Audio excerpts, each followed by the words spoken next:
വിശിഷ്ട വ്യക്തികളെ, സദസ്സിലിരിക്കുന്നവർക്കും എൻ്റെ നമസ്കാരം. ഏറ്റവും പ്രായം കുറഞ്ഞ വ്യക്തി എന്ന നിലയിൽ അല്ലെങ്കിൽ യുവാക്കളുടെ നിലയിൽ നിന്ന് ഞാനിവിടെ സംസാരിക്കുകയാണെങ്കിൽ, നമുക്ക് ഇതിനു മുന്നേ ഒരു പ്രായം കുറഞ്ഞ മേയർ വന്നിരുന്നു.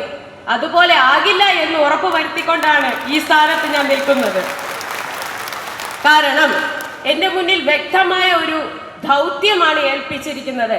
ബഹുമാനപ്പെട്ട നമ്മുടെ സംസ്ഥാന അധ്യക്ഷൻ പറഞ്ഞിരിക്കുന്ന ഒരു വാക്കുണ്ട്, വികസിത കേരളം, വികസിത അനന്തപുരി. ഒരു സ്വപ്ന കാഴ്ചപ്പാടാണ്. അത് എന്നിലൂടെ എൻ്റെ വാർഡിൽ എത്തിക്കുമെന്നും അതിലൂടെ എൻ്റെ ജനങ്ങളെ അറിയിക്കുമെന്നും എൻ്റെ നാടിൻ്റെ പുരോഗമനത്തിന് വേണ്ടിയിട്ട് ഞാൻ നിൽക്കുമെന്നും ഇതിനാൽ പറഞ്ഞുകൊള്ളുന്നു. അതുപോലെ തന്നെ മറ്റൊരു കാര്യമെന്ന് പറയുന്നത്, ഇടവക്കോട് വാർഡിലാണ് ഞാൻ നിൽക്കുന്നത്. കഴിഞ്ഞ 30 വർഷമായി അവിടെ ഭരിച്ചുകൊണ്ടിരിക്കുന്നത് CPM സ്ഥാനാർത്ഥികളാണ്. കഴിഞ്ഞ 30 വർഷമായി അവർ അവകാശപ്പെടുന്ന ഏറ്റവും വലിയ വാക്യം എന്ന് പറയുന്നത്, ഇടവക്കോട് വാർഡ് എന്ന് പറയുന്നത് ഒരു CPM കോട്ട എന്നതാണ്.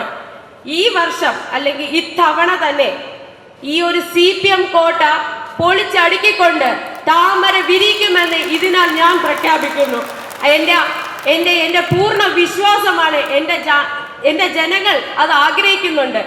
ഏതൊരു വീട്ടിൽ ചെന്ന് കയറുമ്പോഴും അവിടെയുള്ള ജനങ്ങൾ പറയുന്നത്, മാറണം മക്കളെ, മാറണം, മാറ്റം വേണം.